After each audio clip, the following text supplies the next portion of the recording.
Boa noite. Isso aqui é uma coisa nova e estamos testando aqui para ver se vai dar tudo certo. Como eu sempre me dou mal com microfones, que possa dar certo isso aqui também. Mas agradeço aí a todos vocês que estão aqui conosco para justamente participar do nosso segundo tema. O nosso segundo tema da nossa série, o Evangelho de Ruth, sabe? Para falar a verdade, o Evangelho de Ruth, no livro de Ruth, se fala muito mais de Jesus do que a gente pode imaginar. E a gente vai estar vendo isso aqui durante esses domingos. E para você que está agora nos acompanhando aí, desde agora, no YouTube também, seja muito bem-vindo. Aproveita também para compartilhar o link aqui do nosso programa, do nosso tema de hoje, Cuidou de Mim, né? Deus cuida da gente. E mande o link também para os seus familiares, para os seus amigos, para as suas pessoas queridas. E para falar a verdade, estou muito feliz por esse tema. Já não esperava aqui, para ver como estaria hoje o nosso cenário. Sabe, o tempo ali em Ruth, quando ela chega, né, justamente para Belém de Judá, muda. O cenário vai mudando, né? As coisas vão crescendo e a gente vai vendo que Deus ele está cuidando realmente da gente. Anteriormente, se vocês viram, para a gente relembrar um pouquinho o que a gente viu semana passada, não sei se aqui está funcionando os nossos slides aqui. Muita tecnologia hoje, estamos bem hoje. Então vamos aqui ver rapidinho o que a gente viu semana passada, para a gente se lembrar um pouquinho e entrar de cheio aqui no nosso tema. Primeiro, Noemi, um acontecimento muito importante que teve semana passada, Noemi escuta sobre o que Deus está fazendo no seu povo, Deus visita seu povo, né? Se vocês se lembram, o nosso tema da semana passada foi Se Lembrou de Mim, e para falar a verdade, uma tradução que se usa, além de se lembrar, é visitar. Deus não só, ou seja, o se lembrar de Deus não é somente pensar em bons momentos que Ele teve no passado com o seu povo, é que Deus visita realmente. E Deus visita por causa de Levíticos 26, se vocês se lembram quando a gente leu, Deus se lembra do seu povo quando nós nos entregamos totalmente a Ele. Então Deus visita, a terra começa a produzir, agora vemos vários no campo, né, maduro, pronto para a colheita. Os instrumentos de trabalho estão todos postos, as pessoas estão preparadas para fazer parte dessa festa, porque, para falar a verdade, quando começava a aparecer prosperidade, ainda mais de alimentos, né, na plantação, na agricultura, era realmente uma resposta de Deus para o povo, as pessoas ficavam muito felizes, havia várias festas. Tem uma festa muito importante, por exemplo, que se dá na época das colheitas, mas vamos deixar esse tema para depois. Depois, o que acontece? Eu acho que podemos ir passando aí. Noemi volta à sua terra, e aqui vemos então um êxodo diferente acontecendo. Se vocês se lembram, Noemi vai para algum lugar distante da sua terra, onde Deus havia já pedido para o povo que pudesse estar, que Ele estaria cuidando. E Noemi então, ela decide sair juntamente com sua família da terra que Deus havia preparado para eles, de Belém. E para onde vão? Vão para uma terra que era inimiga do povo de Israel. Noemi então volta para sua terra e vemos aqui mais uma vez um êxodo acontecendo. Agora uma filha de Deus, uma filha de Israel, está voltando mais uma vez para a terra prometida. Ruth não deixa Noemi sozinha, se vocês se lembram. Temos um momento importantíssimo, um diálogo muito lindo em que Ruth fala: não me enches para que te deixe, pois aonde fores, irei eu. O teu Deus é o meu Deus, não é mesmo? Havia uma maneira de se referir a Deus naquela época. Várias pessoas, para falar em Deus de maneira geral, usavam a palavra Elohim, por exemplo. Mas só que Ruth sabia muito bem de que Deus ela estava falando aqui, e é muito legal porque quando a gente olha para essa parte da Bíblia, Ruth, ela vê de que Deus ela está falando, ela fala, Yahvé, não vou deixar o seu Deus, o seu Yahvé, ele será também meu. E Ruth não está falando de um Deus genérico, que as outras nações costumavam pregar, um Deus feito de pedra, um Deus feito de madeira. Ruth está falando do Deus de Noemi, o Deus verdadeiro. O único Deus que pode dar vida, que pode oferecer vida de um lugar onde não tem vida. E ela justamente está olhando isso. E então vemos na última parte da nossa história, da semana passada, no capítulo 1, Noemi mudando de nome. E o que ela diz? Agora meu nome é Mara, porque Deus me castigou. Saí cheia da minha cidade e voltei vazia. E sabe, para Noemi foi um momento muito terrível, agradável, não é mesmo? Assim significava o seu nome, agradável. Havia saído de sua terra. Mas qual que foi o problema? Perdeu seu marido, perdeu seus filhos, sobrou somente as suas noras, e para ela realmente tudo o que fazia sentido em sua vida havia desaparecido. Não havia mais nada diante desse sofrimento que pudesse sustentá-la e deixá-la de pé, que pudesse, por exemplo, continuar trabalhando, fazendo algo da sua vida. Ela estava ferida e por isso ela diz, bom, agora meu nome é Mara, porque Deus castigou a minha vida, tirou tudo o que eu tinha.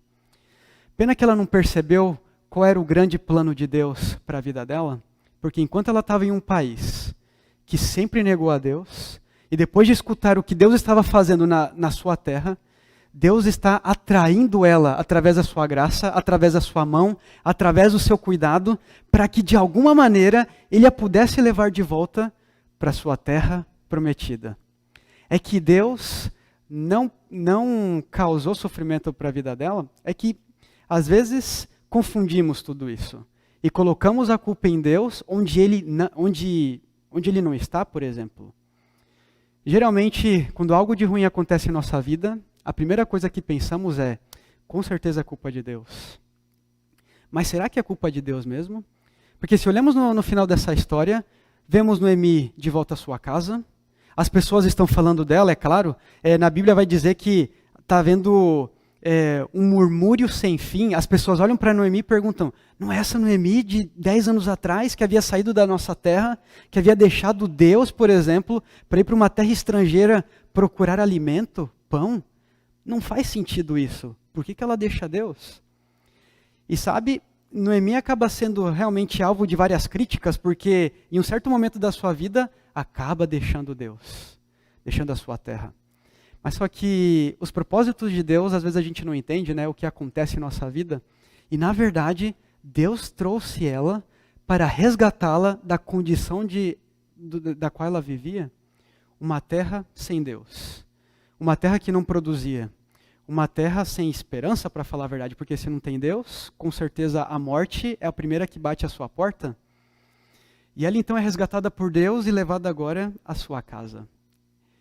Mas só que, infelizmente, algumas dessas coisas, né, que olhamos, não entendemos. Como entender o cuidado de Deus, por exemplo, na história de hoje?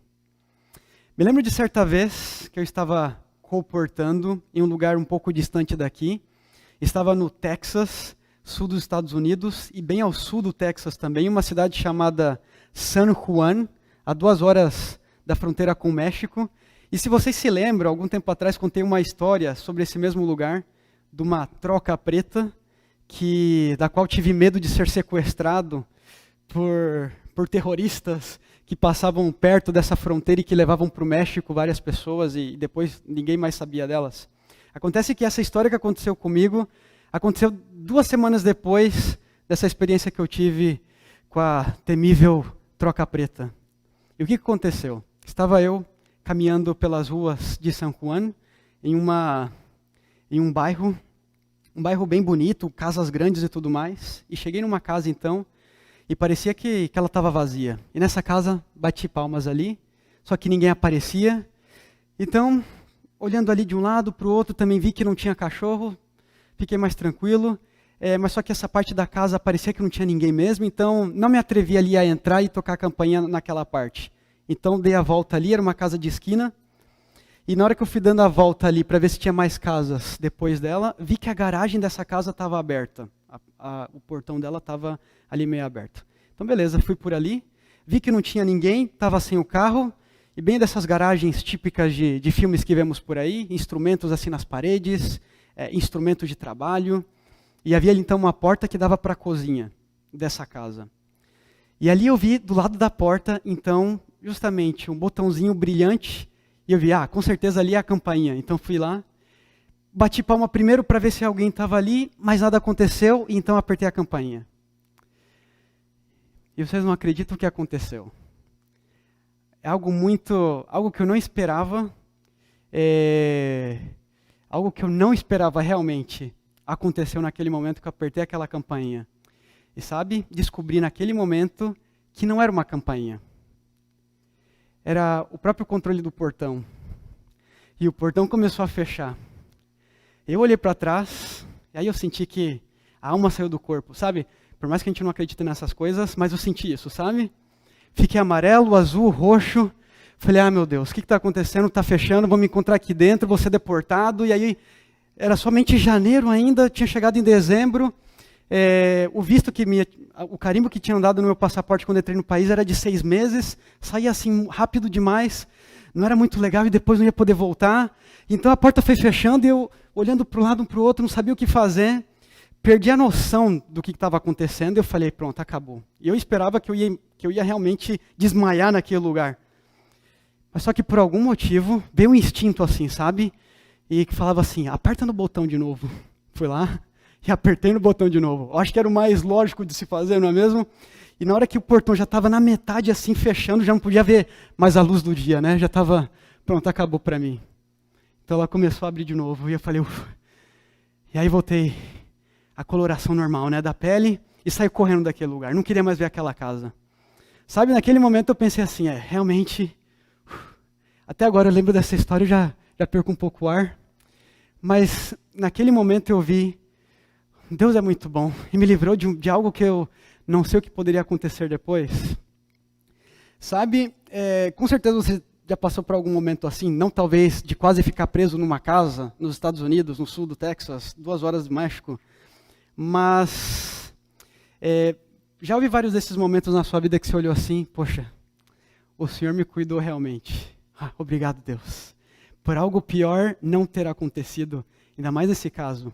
Bom, mas vamos para a Bíblia então, e vamos ver aqui o que podemos encontrar, por exemplo, sobre o cuidado de Deus, aqui no livro de Ruth, no capítulo 2, e aqui já lembro do nosso desafio, estamos esse mês lendo o livro de Ruth. Então, se ainda você não leu nenhum dos capítulos, eu convido vocês a, antes de cada domingo, ler pelo menos o capítulo do domingo. Então, agora a gente vai estar vendo o capítulo 2, e na semana que vem vocês podem, todos os dias, ou talvez ali no domingo mesmo, à tarde, ou no sábado, ler o capítulo 3 de Ruth. Semana que vem, o capítulo 3 também vai nos revelar várias coisas incríveis sobre essa história e sobre o que ela nos apresenta, por exemplo. Vamos lá então, Ruth, capítulo 2, e entender um pouquinho mais do que se trata o cuidado de Deus.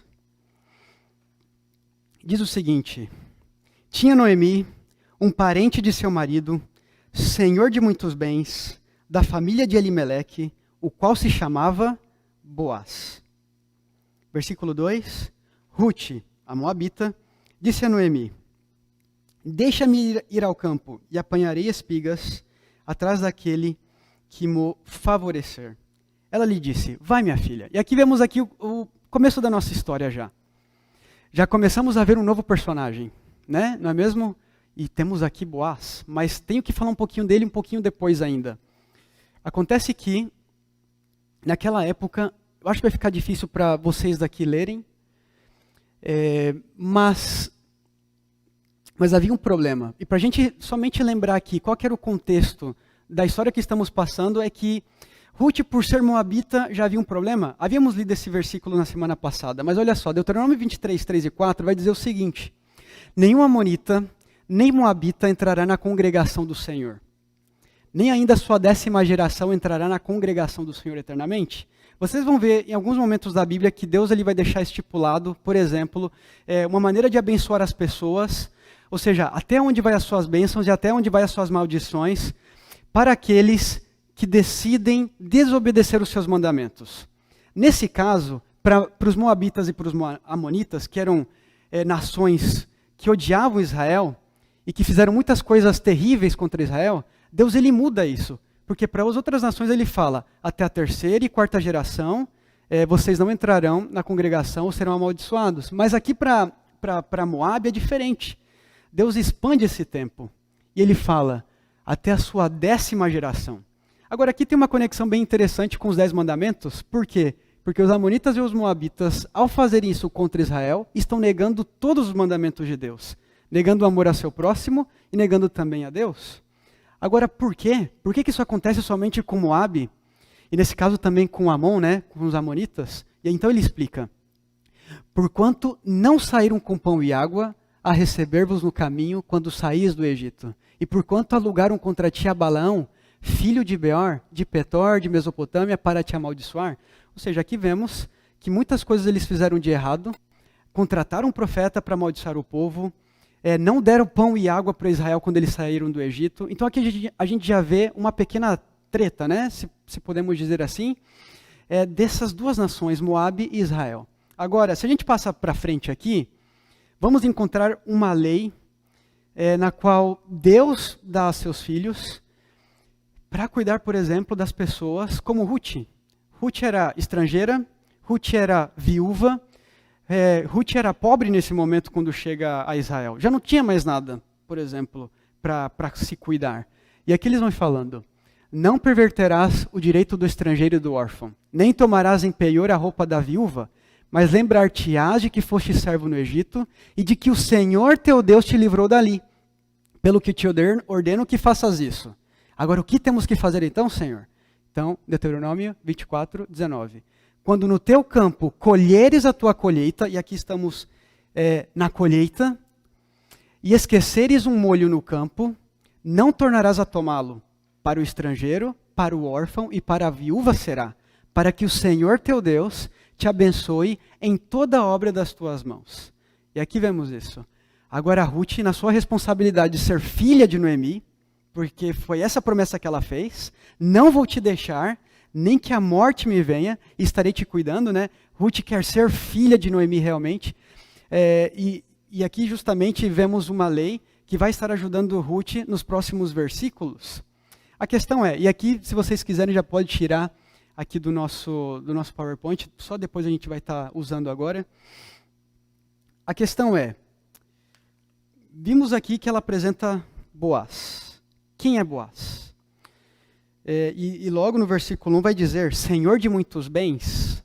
Essa é uma expressão conhecida e que se dá a muitas pessoas que tiveram uma experiência diferente de vida, por exemplo. É uma expressão que geralmente era usada para soldados, para pessoas que estavam acostumadas a fazer guerra, a lutar pelo seu país.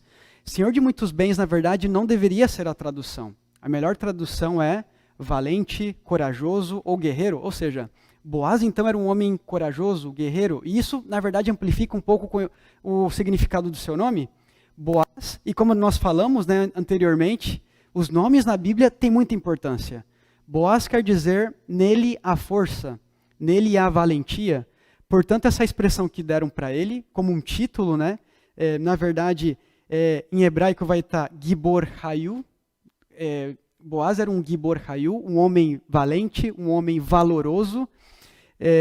E por que falam isso? É que Boaz era realmente um homem diferenciado naquela época.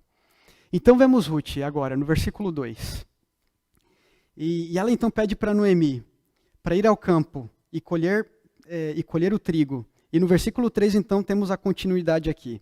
Ela se foi, chegou ao campo e apanhava após os segadores. Por casualidade, entrou na parte que pertencia a Boaz, o qual era da família de Elimeleque. Eu fico imaginando aqui essa cena. Temos aqui vários instrumentos, por exemplo, no nosso cenário aqui maravilhoso. E vocês percebem que na Bíblia está falando que os segadores iam à frente, então eles tinham ali as suas foices. Essa aqui é especial de Boaz, de Judá. Então vinha os segadores primeiro e passavam as suas foices e cortavam justamente os grãos já amadurecidos, né, o trigo amadurecido, e eles tinham toda uma técnica. O que eles faziam? Eles não cortavam desde ali da raiz, né, digamos. Eles cortavam mais ou menos aqui na metade, mais ou menos nessa posição, para deixar o resto para os animais, para as ovelhas, para os bois, para as vacas pastarem. E então deixavam todas esses trigos caídos no chão. Então pessoas como Ruth, estrangeiras, pobres, órfãos, vinham por detrás deles, e então iam, por exemplo, colhendo todos esses molhos de trigo. Eles deixavam várias partes assim, todas juntas, pegavam, e ela, por exemplo, como era uma mulher, e muitas delas colhiam, elas tinham, por exemplo, uma roupa diferenciada, na qual guardavam, colocavam aqui, por exemplo, entre as suas vestes, e então acumulavam várias desses trigos, e depois iam colocando em suas cestas ali e tudo mais. Ruth, ela fazia isso, por exemplo, com muitas outras pessoas, e vocês vão ver, por exemplo, que depois ela, ao voltar para casa, levava uma grande quantidade disso.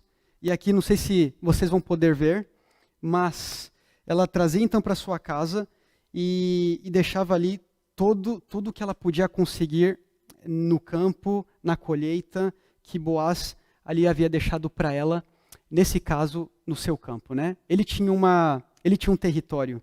E é bem engraçado, porque na Bíblia vai falar que casualmente, e algumas traduções vão dizer por sorte, ela acaba no campo de Boaz. E quem é Boaz? Boaz é um parente muito próximo de Elimeleque, o marido de Noemi. É dele que viria, por exemplo, a descendência e que cuidaria, por exemplo, das esperanças das pessoas daquela época.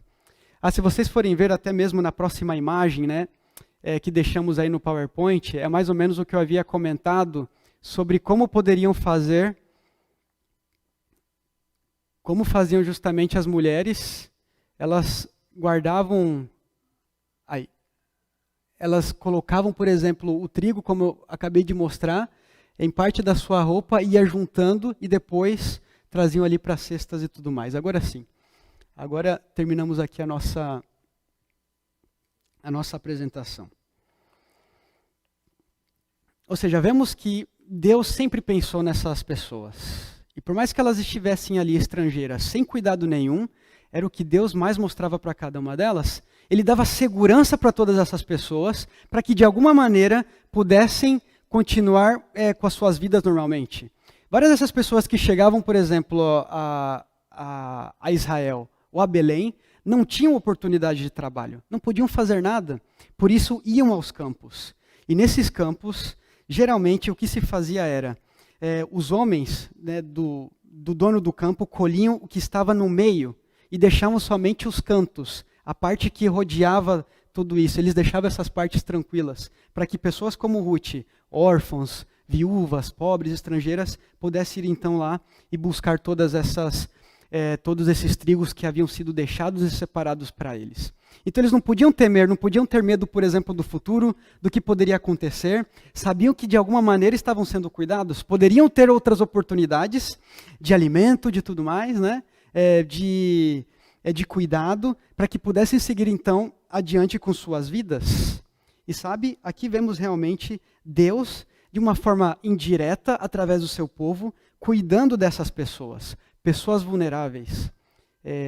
A Bíblia sempre nos falou, por exemplo, do quão é importante nós olharmos para os outros, para os que estão sofrendo e para os que estão também, de alguma maneira, tendo necessidades. No versículo 4, continuamos. Eis então que Boaz veio de Belém e disse aos segadores: o Senhor seja convosco. E responderam-lhe eles: o Senhor te abençoe. Há uma técnica, por exemplo, de apresentação de personagem que na Bíblia você vai ver em muitos lugares, em vários livros. E como que é isso? Você não somente apresenta quem é esse personagem através do nome ou através do seu título, mas através também do seu primeiro diálogo no texto. Se vocês se lembram, a primeira frase de Ruth que ela diz é justamente uma declaração de amor para sua sogra. Isso quer dizer que Ruth era muito diferente de qualquer moabita que pudesse existir em sua terra. É que Ruth era realmente diferenciada. Havia conhecido Deus, o Deus de Noemi, havia aceitado esse Deus e queria passar mais tempo com ele, tanto é que ela não se preocupa em mostrar para Noemi o quanto ela queria ir para a sua terra, deixar tudo que ela tinha atrás, sem olhar para trás, e ir olhando justamente para frente, olhando para Deus, o que ela poderia conseguir com esse Deus que ela havia aprendido a amar. Agora, com Boaz é diferente. Sabemos o quanto ele é bom, sabemos que ele é uma pessoa boa, mas veja que através do seu primeiro diálogo no texto, podemos conhecer um pouquinho mais dele. E quem que era Boaz? Boaz é aquele homem que que se preocupa com seus servos e os abençoa todos os dias com palavras de amor e de cuidado que só vem de Deus. Boaz diz: o Senhor te abençoe. E o que diz os seus servos? E aqui é muito interessante de ver como que era essa relação entre eles. Os servos também devolvem a bênção. Eles falam, o Senhor te abençoe. Boaz diz: o Senhor seja convosco. E eles respondem: o Senhor te abençoe. Podemos ver que Boaz era um homem diferenciado, era um homem valente, amava os seus servos e o amor dos seus servos por ele também era recíproco. Era um homem respeitado, de autoridade, e os seus servos o amavam. E então vem uma outra pergunta, versículo 6. Versículo 5. Perguntou Boaz ao servo encarregado dos segadores: de quem é esta moça? E respondeu-lhe o servo: esta é a moça moabita que veio com Noemi da terra de Moabe. Para alguns que fazem uma leitura mais extrema desse texto, uma leitura mais perigosa, uma leitura talvez sem embasamento no contexto da época, pode talvez mal interpretar essa pergunta que Boaz faz em relação a Ruth, porque ele está perguntando: de quem é esta moça? Para algumas pessoas de uns círculos mais extremos de ideologias e pensamentos, podem realmente dizer que essa é totalmente uma pergunta machista e que não deveria ser feita. Bom, por mais que a Bíblia foi construída, por mais que a Bíblia foi feita e desenvolvida em uma época machista, essa não é uma mensagem machista. Podemos ver aqui que a pergunta ao que ele se refere não é, por exemplo, dizendo de Ruth se ela é uma posse de alguém ou não. É que a pergunta de quem é esta moça literalmente significa quem é o seu responsável, a quem ela pertence, qual é o nome que cuida dela, quem é essa pessoa. A questão é que Ruth não tem mais seu marido. Ruth está sozinha. Na verdade, não é alguém que cuida dela, é ela que está cuidando de alguém, e ela está cuidando de sua sogra. Não tem ninguém, por exemplo, que esteja cuidando de Ruth nesse momento.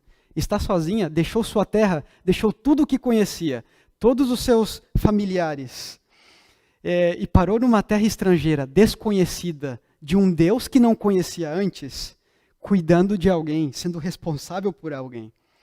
Boaz então percebe a sua condição e responde.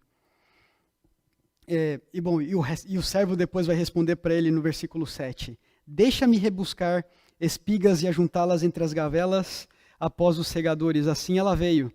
Desde pela manhã até agora está aqui, menos um pouco que esteve na choça. Então disse Boaz a Ruth: ouve, minha filha, não vás colher em outro campo, nem tampouco passes daqui, porém aqui ficarás com as minhas servas. Bom, aqui alguns podem se perguntar, né? Podem se fazer algumas perguntas. Ou Boaz está sendo muito bom aqui, ou ele está respeitando a Deus e justamente seguindo a lei que em Deuteronômio e Levítico já havia sido dada, ou realmente ele estava tendo um interesse a mais ali em Ruth, aproveitando aqui um pouquinho, né, esse mês, 12 de junho e tudo mais. Pode ser que Boaz estava já desde aquele momento com outras intenções em relação a Ruth? Quem sabe? A questão é que, e sem entrar muito nesse assunto, Boaz, o que estava fazendo era simplesmente o seu dever de um homem que obedecia os mandamentos de Deus. Boaz sabe que Ruth está cuidando de alguém que é parte da sua família e que deu sua vida por ela, que deixou sua terra por ela. E por isso Boaz, ao olhar para Ruth, vê uma mulher que está se dedicando completamente a alguém que ela ama muito. Veja, no versículo 9 vai estar dizendo assim: estarás atenta ao campo que cegarem e irás após elas. Não dê ordem aos servos que te não toquem. Quando tiveres sede, vai às vasilhas e bebe do que os servos tiraram. E aqui então Boaz vai dando alguns conselhos para Ruth. Olha, ninguém vai mexer contigo. E aqui ele pode nos dizer um pouco de como era o contexto dessa época. Os segadores poderiam ser homens mais brutos, né? Mais sem educação, mexiam com quem vissem. E ele já preocupado com isso já fala: olha, ninguém dessas pessoas, nenhuma delas irá mexer contigo. Fique à vontade. Pegue o que você precisar, de pegar. Vamos ter ali alimento para você, vamos fazer uma pausa, você pode ir ali justamente no lugar onde teremos para nos reunir, comer, tomar água. Pegue o que você quiser, mas continue aqui nesse campo, onde eu estou. E sabe, depois o próximo versículo, Ruth, ela mostra uma reação meio inquietante, né? E ela não acredita no que ela está escutando, porque ela vai dizer o seguinte, no versículo 10, como é que me favoreces e fazes caso de mim, sendo eu estrangeira? Sabe, Boaz, eu não sou ninguém. Por que você está me dando tantas coisas boas? Eu não mereço tudo isso. Sou de uma terra que odeia vocês, por exemplo. Como é possível vocês serem tão bons comigo? Aqui pode também nos dar uma ideia de que, quando ela chegou com Noemi, estava sendo alvo justamente de algumas más ideias, né, de alguns maus pensamentos. As pessoas poderiam estar justamente falando mal de Ruth quando ela estivesse chegando com Noemi. As pessoas naquela época tinham códigos de vestimenta, de idioma também, bem definidos. Se eu olhasse para você, por exemplo, com uma roupa diferente, eu saberia de onde você era. Se eu escutasse uma palavra que você falasse com seu sotaque, eu com certeza saberia de onde você estava vindo. As pessoas realmente olhavam um pouquinho com cara torta para Ruth. E ela, vendo justamente esse cuidado, esse amor de Boaz por ela, essa oportunidade de poder fazer muitas coisas para poder ganhar a vida, ela realmente se sentiu meio estranha ali, né? E tanto é que fala aqui, a Bíblia, ela se inclina, rosto em terra, e lhe diz, por que me favoreces tanto, sendo eu estrangeira? E então Boaz nos explica aqui, né? Bem me contaram tudo quanto fizeste a tua sogra, depois da morte de teu marido, e como deixaste a teu pai, a tua mãe, a tua terra onde nasceste, e vieste para um povo que dantes não conhecias. Então, no versículo 12, e esse para mim é um dos versículos chaves, né, desse texto, Boaz, então, declara a ela uma bênção do Senhor, e ele fala, o Senhor retribua o teu feito, e seja cumprida a tua recompensa do Senhor, Deus de Israel, sob cujas asas, isso aqui é importantíssimo, vieste buscar refúgio. Ruth deixou tudo realmente. E veja, não é somente por Noemi, porque ela amava, mas porque Deus estava ali e ela conheceu um Deus que era diferente do que ela havia conhecido em sua casa. E sabe, depois no versículo 15, Boaz vai continuar dizendo, né, levantando-se ela para rebuscar, Boaz deu ordem aos seus servos, dizendo, até entre as gavelas deixai a colher, e não as censureis. Tirai também dos molhos algumas espigas e deixai-as, para que as apanhe, e não a repreendais. Esteve ela então apanhando naquele campo até a tarde. E aqui tarde na Bíblia, como nós sabemos, esteve desde a madrugada até a noite colhendo. Ou seja, não deixava realmente de trabalhar. Era alguém dedicada. E aqui é o que está dizendo, debulhou o que apanhara, e foi quase um éfa de cevada. Um éfa de cevada era uma unidade de medida daquela época, que hoje, traduzindo para o que vemos hoje, seria mais ou menos 22 litros do que ela estava colhendo. Não deveria ser algo muito leve, realmente. E no versículo 18, então diz, tomou e veio da cidade, e viu sua sogra o que havia apanhado, também o que lhe sobejara. Depois de fartar-se, tirou e deu à sua sogra. Ruth se farta ali, eles dão muito alimento para ela, e é muito interessante que a palavra sobejar tem uma outra tradução. Na verdade, Ruth fez sobrar para depois levar para sua sogra. É que em todos os momentos, Ruth justamente pensava em Noemi. Não era simplesmente porque sobrou e ela estava cheia. Ruth fez sobrar. E ela guardou ainda um pouquinho para levar depois para Noemi. Naquela época, as cidades tinham uma outra configuração, por exemplo, em relação às cidades gregas, às cidades romanas. As cidades israelitas não tinham praças, por exemplo, não tinham prefeituras, não tinham lugares onde as pessoas iam para debater ideias. Não existia isso. As cidades israelitas, elas eram bem, as casas e as ruas eram bem pertas umas das outras. Não havia espaço, por exemplo, no meio da cidade para você se juntar ali, conversar com pessoas e tudo mais. As muralhas também eram bem perto das casas. o que a gente pode imaginar justamente era que de cada rua e tudo que havia, era, por exemplo, distâncias bem mínimas de uma casa para outra, de uma rua, a distância de uma rua para outra, a largura dessas ruas. Não era muito largo, as cidades eram bem mesmo apertadinhas. Isso nos leva a pensar, por exemplo, que os campos, não havia campos dentro da cidade, havia campos fora da cidade, então era sempre um pouco de viagem ali para Ruth trabalhar, por exemplo, nesses campos, onde havia já começado a colheita. Então esse era justamente a rotina de Ruth, sempre de madrugada, saía da cidade, ia para fora dela, ia para o campo de Boaz, pegava ali todos os alimentos que precisava, ficava sempre até a noite e levava então todos esses recursos, toda essa vida, né, que trazia do campo para Noemi ali para cuidar dela. E então vemos aqui mais uma vez um diálogo interessante entre Ruth e Noemi. E sabe, Noemi diz assim para Ruth: onde colheste hoje? Onde trabalhaste? Bendito seja aquele que te acolheu favoravelmente. E Ruth então contou à sua sogra onde havia trabalhado e disse: o nome do Senhor em cujo campo trabalhei é Boaz. E aqui imagino Noemi então abrindo os olhos e falando: não acredito, Boaz? Tem certeza? Boaz, ele é um parente mais próximo? Então Noemi diz: bendito seja ele do Senhor, que ainda não tem deixado a sua benevolência, nem para com os vivos, nem para com os mortos. Disse-lhe mais Noemi: esse homem, e aqui é a grande informação do milhão, é nosso parente chegado, e um dentre os nossos resgatadores, Boaz. Sabe, Noemi era bem como o seu nome. Era uma pessoa agradável mesmo. E desde que ela se sentiu inútil por não, por exemplo, lhe apresentar a Ruth alguém que pudesse se casar com ela e ter uma família com ela, foi a primeira coisa então que aciona aqui na mente de Noemi. Esse homem é nosso parente chegado? É um dentre os nossos resgatadores? É que o resgatador naquela época era justamente aquela pessoa que era o parente mais próximo, que podia se casar com a pessoa e ainda dar uma vida melhor para ela. Então continua Ruth.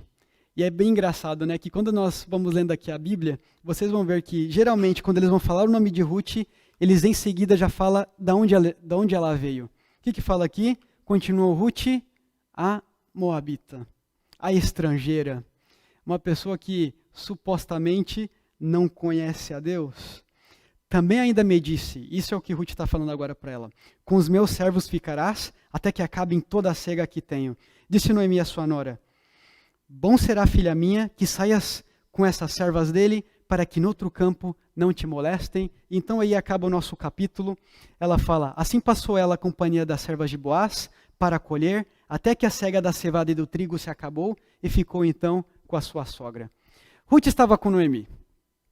Quando ela chegou a Israel, era bem justamente quando começou a colheita. A terra estava sendo abençoada por Deus. Estava produzindo vida. Coisas boas estavam acontecendo para que as pessoas continuassem ali a adorar a Deus, a continuar a ter suas vidas. E Ruth não percebe, mas ela estava sendo bem cuidada por Deus. Em um versículo que nós já lemos, Boaz fala algo muito importante.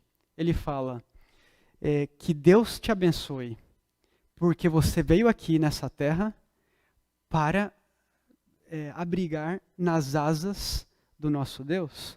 Sabe, na Bíblia fala muito sobre asas, sobre as asas de Deus e o seu cuidado. Em Salmos 91:4 vai dizer assim: ele te cobrirá com as suas asas, com as suas penas, e debaixo das suas asas estará seguro. A sua verdade é escudo. Em Deuteronômio 32 vai dizer: como a águia desperta o seu ninho, se move sobre os seus filhos, estende as suas asas, toma-os e os leva sobre as suas asas.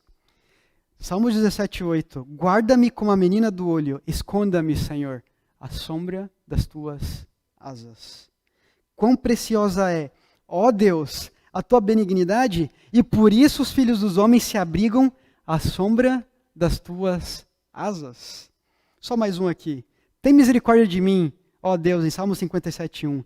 Tem misericórdia de mim, porque a minha alma confia em ti, e à sombra das tuas asas me abrigo até que passem as calamidades. Quantas vezes temos, por exemplo, duvidado do cuidado de Deus? Deus é aquele que com suas asas nos cobre completamente e nos dá segurança. E sabe, não é segurança somente econômica, é uma segurança de vida realmente, de paz, de cuidado, de mente.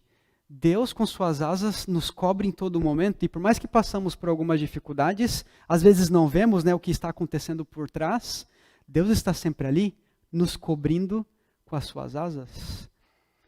É que essa imagem de Deus com uma águia cobrindo o seu povo está presente em toda a Bíblia, e é que é isso que Deus faz justamente conosco, quando nós procuramos pelo seu cuidado.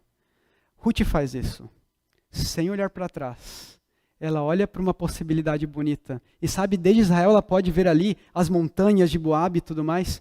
Se lembrar, por exemplo, do que ela passou ali na sua cidade. Mas agora ela estava em uma nova realidade e sabia que estava sendo cuidada por Deus.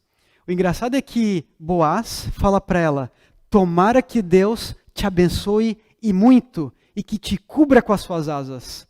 Mas ele mal havia percebido que Deus estava usando ele para abençoar Ruth, para cuidar dela.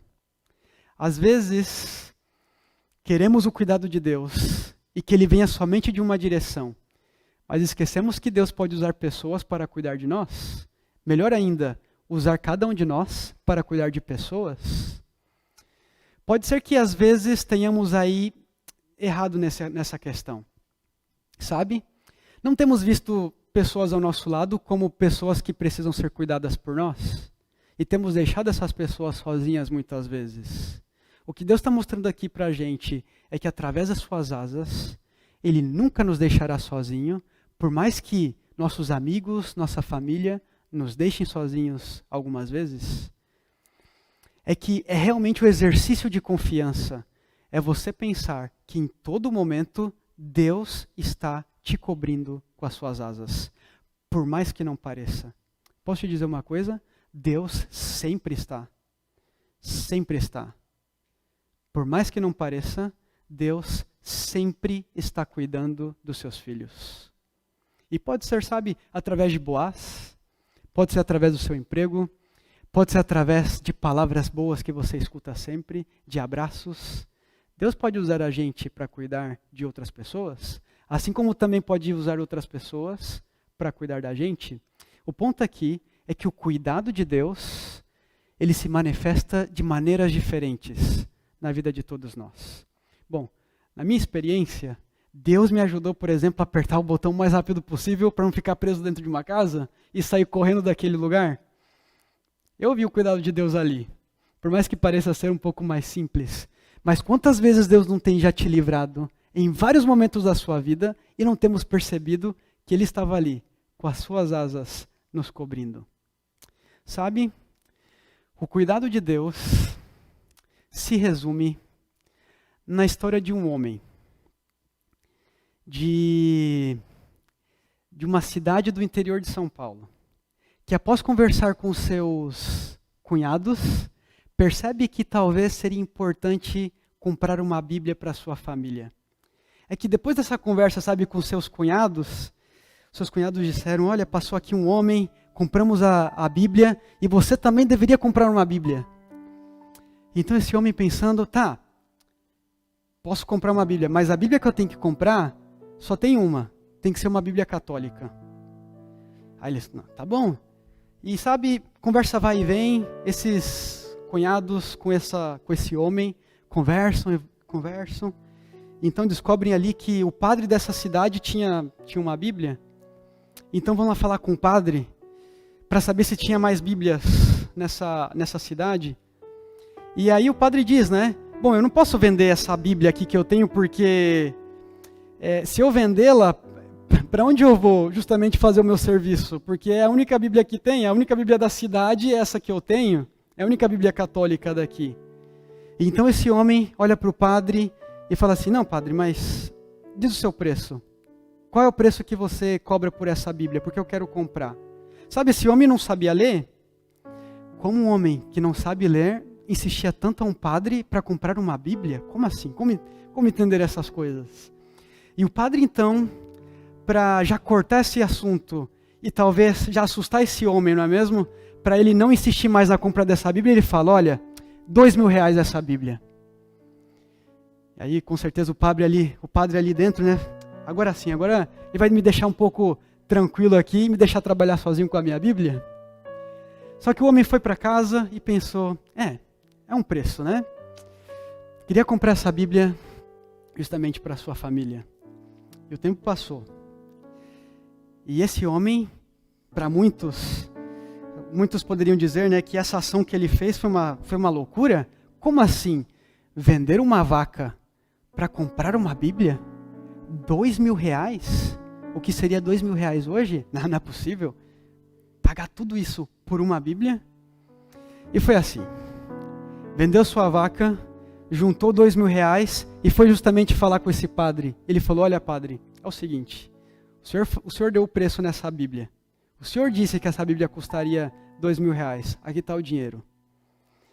O padre abriu os olhos regalados. Não é possível. Tá bom. Olha, o erro foi meu porque eu falei para você desse preço. E só pelo que eu falei, tá bom, eu vou te dar aqui essa Bíblia. E assim foi. Esse homem comprou uma Bíblia católica numa cidade do interior de São Paulo por R$2.000. Sabe? Desconheço pessoas que estariam com tanta vontade de ter a Bíblia em suas casas, a ponto de gastar, vender sua vaca e pagar R$2.000 por uma Bíblia. Às vezes eu fico pensando, falta um pouquinho mais de fé no nosso tempo, não é mesmo? E sabe, estava ali com a Bíblia, sua casa, e ele um dia folheando, mesmo sem saber ler, encontra algo um pouco intrigante na Bíblia. Havia um versículo da Bíblia que estava marcado com uma marcação dourada. Ele achou estranho, tentou olhar ali mais de perto. O mais interessante é que não conseguia ler as outras partes, mas essa marcação dourada ele conseguiu ler. E o que estava escrito? Êxodo 20, versículo 8. Não é possível. Lembra-te do dia de sábado, para o santificar. 6 dias trabalharás e farás toda a tua obra, mas no 7º dia do Senhor descansarás. Então os dias foram passando e nisso encontrava outros versículos com marcações douradas e começava a ler. E outros versículos falavam sobre a volta de Jesus, sobre os sinais da volta de Jesus, sobre os dízimos, sobre as ofertas, sobre tantas coisas, sobre como se preparar para o sábado, por exemplo, sobre um evangelho maravilhoso, um Jesus que veio à terra para morrer pelos nossos pecados. Não é possível. E sabe, Deus esteve tendo com esse homem, cada dia, um estudo bíblico diferente. Cada verso que ele encontrava que estava marcado com essa marcação dourada, ele conseguia ler e ia vendo tudo isso. Sua família então olhava também todos esses textos, conversavam sobre isso e de pouco em pouco iam se entregando cada vez mais a Jesus. Até que todos já estavam guardando o sábado, os seus filhos também já aprendendo a ler da Bíblia, logo estavam lendo. E então começamos a ver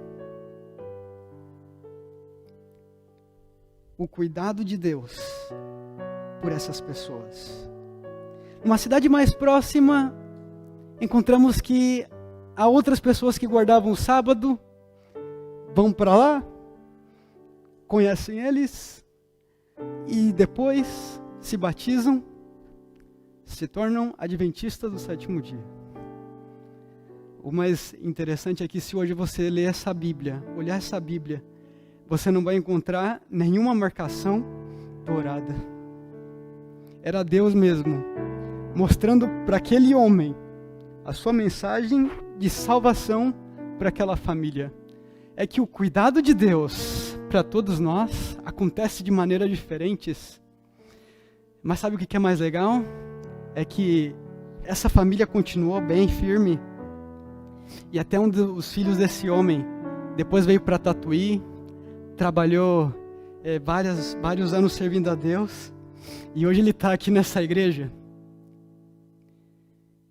E quando eu escutei essa história, eu fiquei pasmo. Eu falei, não é possível. É que o cuidado de Deus é incrível. E sabe, isso aconteceu com o pai do irmão Carlos.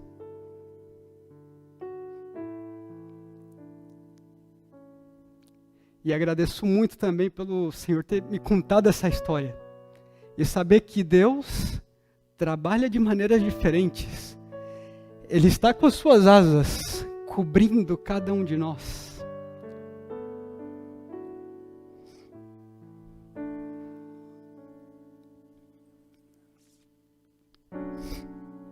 Ruth sabia que estava sendo cuidada por Deus. E sabe, Deus está cuidando também de você. E pode ser que agora seja difícil aí de acreditar. Ah, mas Senhor, está tão difícil a vida. Parece que quando a gente começa a ler a Bíblia e a olhar para o Senhor, aí as coisas ficam pesadas. Mas de alguma maneira, e nessa providência divina, não conhecemos os planos de Deus, mas Ele está cuidando de você. Com as suas asas, Ele cobre a sua vida e te protege do que acontece lá fora, para que você, em algum momento, possa olhar para Ele e dizer, ah, Senhor, muito obrigado pelo seu cuidado. O que eu posso dizer desse capítulo 2 de Ruth, sabe o que é? É que Deus cuidou de mim. Cuida. E continuará cuidando até Ele voltar. Porque depois disso, vai ser um cuidado eterno. Vai ser algo maravilhoso. E essa é uma história que chama a atenção justamente de como Deus olha para os seus filhos e não deixa eles sozinhos.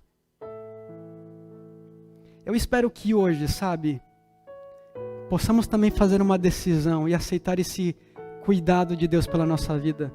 Porque Ele se lembra da gente, Ele visita cada um de nós, mas também está pronto para cuidar dos seus filhos.